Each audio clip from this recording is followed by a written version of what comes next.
Welcome back, everyone. I'm David Nelson for the Traders Network, broadcasting worldwide for iHeart Radio and CBS Interactive. Starting a company is tough, but navigating the treacherous waters of venture capital, that's really a unique skill set, and we've got somebody here that's actually done it. Ooshma Garg has taken her startup company, Gobble, literally from her dorm room to your kitchen, and she's with us right here. Uma, thanks so much for being with us today. Thank you so much for having me, David. Every entrepreneur has that magic moment, that moment in time, maybe that light bulb moment where they have a vision, an idea for a company or a product. When was that time for you and Gobble? Wow. I would say that, that there were two moments. So one moment was when I was running my previous company. I built a recruiting network so that students could get jobs in business. And I actually was eating very poorly. I was working 24/7, just trying to get a startup off the ground, and often found myself in my car, at 2 a.m. eating like Taco Bell or chicken nuggets. And my health was going down the drain. My happiness, wasn't very strong. And so the idea for Gobble started very organically out of this very personal need that I had to bring this like rich tradition of home cooking that I had growing up back into my life as an adult. I was reading this on the internet. It was a phrase I saw talking about your company. I have to ask you about it. What is peer-to-peer lasagna? Yes, peer-to-peer lasagna is this term that I coined to represent what I thought Gobble could be. And I wanted it to be this very open marketplace where chefs could post dinners that they cooked and hungry families could buy those dinners. So I thought it would be, in essence, someone next door cooking for you, and thus a peer-to-peer transition of lasagna. Talk to me about the company. Talk to me about Gobble. What is it and what's in it for the consumer? The mission from day one has always been to help busy people access home-cooked food. And we went through many different iterations to figure out what is the best product and what is the best thing I can do to help the modern family have a home-cooked meal. And as we learned after many years, we learned this key insight that as you become an adult, you want to cook for your loved ones, but today you don't have the time. So no matter how good the food I give you, if it's ready-made, you don't appreciate it as much. People wanted control, they wanted to see the ingredients. So after a lot of years of listening to customers and trying different ideas, we came up with the 10-minute one-pan dinner kit. And that allows someone who's even never cooked before to have a pan and a spatula, and in 10 minutes, and our easy 3-step recipe card, cook a fresh home-cooked meal for their loved ones. There's been a lot of startups in this particular space, and some deliver frozen meals that end up actually in the microwave. What made you decide to go to something like a meal kit that people would cook in their homes? We saw when families were warming our meals in the microwave and then plating them for their kids that they just weren't as happy. So we thought to ourselves, well, how could they have a hand in the cooking? And what can we do to make them just feel better about their dinner time experience? And that's how we started taking things away from what we did and letting the customer do it. So we started letting you garnish the meal, or letting you, combine the sauce and the pasta instead of delivering it already done. And that took off. Having people participate in the end product of something is what we learned later really valuable. It's the same thing that happens with cake mix or assembling IKEA furniture, because people are actually statistically 5 times prouder of something if they built it versus just bought it off the shelf. There's some obvious permutations to this company, certainly vegetarian, maybe gluten-free, or Weight Watchers. A lot of things that could be done with this company. Are you going to go down any of those avenues? Absolutely. What's neat is by deconstructing the meal, we already started appealing to lots of different diets. So we take out the oil, spice, butter, salt, and pepper. So if one person wants it mild, they eat it without the spice, and if somebody wants it spicy, they'll add the spice into the pan at the last minute. Or people can use gluten-free pasta instead of gluten-full pasta, or they can hold the meat or order something without the meat if they want. So already the concept of a dinner kit lends itself to fitting lots of diets, and we're working to make that even more customizable. Okay, you've started this very wonderful company. You're starting to have some success, but as we know, it always comes down to the money.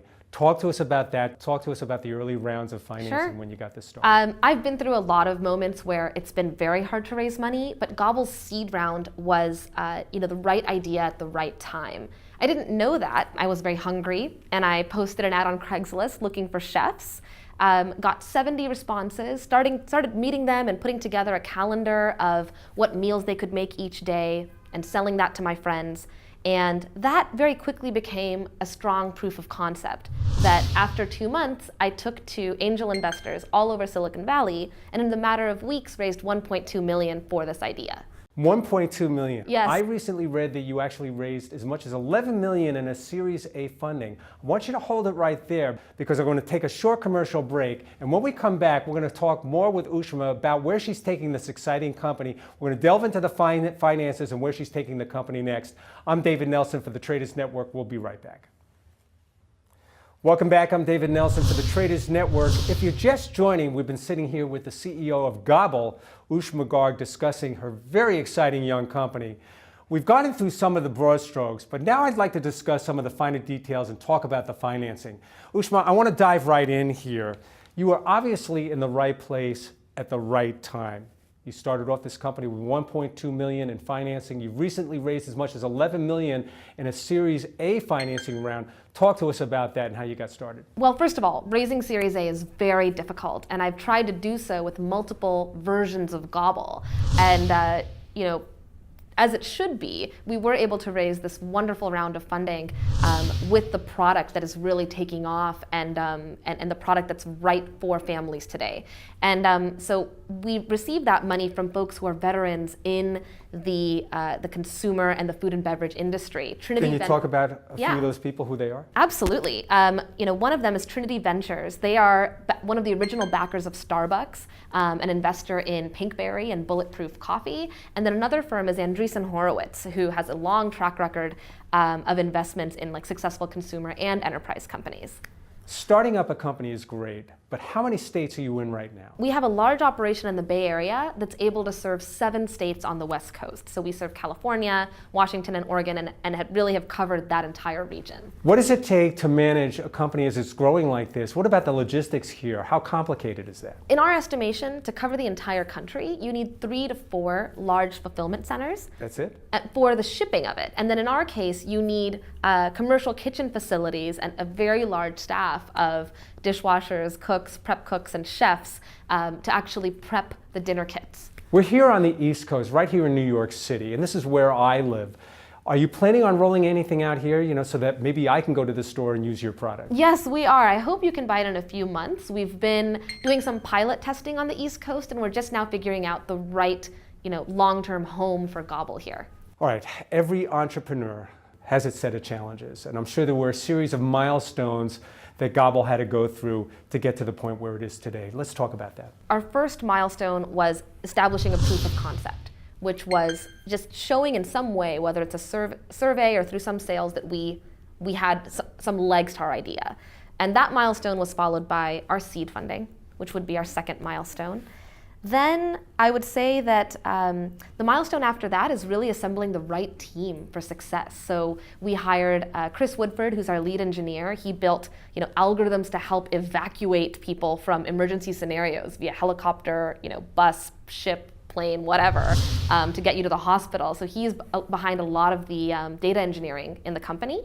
And complemented by Thomas Ricci, who's our now executive chef. And he was trained by Michael Mina and Roland Passot, both of who run Michelin star restaurants, and Thomas has run some of those restaurants for them. So we have kind of engineering and culinary prowess in the company that really then led to our fourth milestone of hitting product market fit, where we developed these 10-minute dinner kits, and we saw sort of the word of mouth and organic growth happen.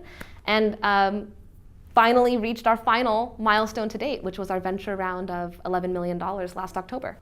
I'm hearing a lot of very familiar terms like data analytics and frankly terms that are more closely associated with technology and social media. Where did you get the idea to merge a food company, a traditional food company, with technology? Let's talk about that. Yes, that's a great question. I grew up with this very rich upbringing of home-cooked food. My dad actually is the head of nutrition and endocrinology at UT Southwestern. And every day I'd come home from track practice and he would be singing and cooking this beautiful, nutritious Indian food in our kitchen for our family. So he was already kind of treating the kitchen as his science lab, but at home.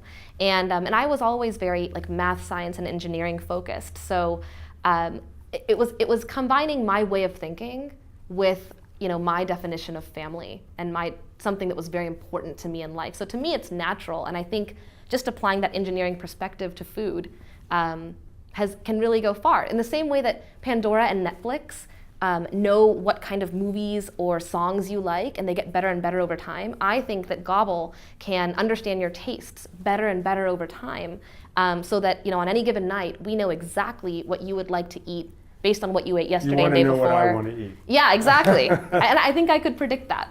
We've talked about the challenges and some of the milestones that you and the company went through to get to this point where you are today.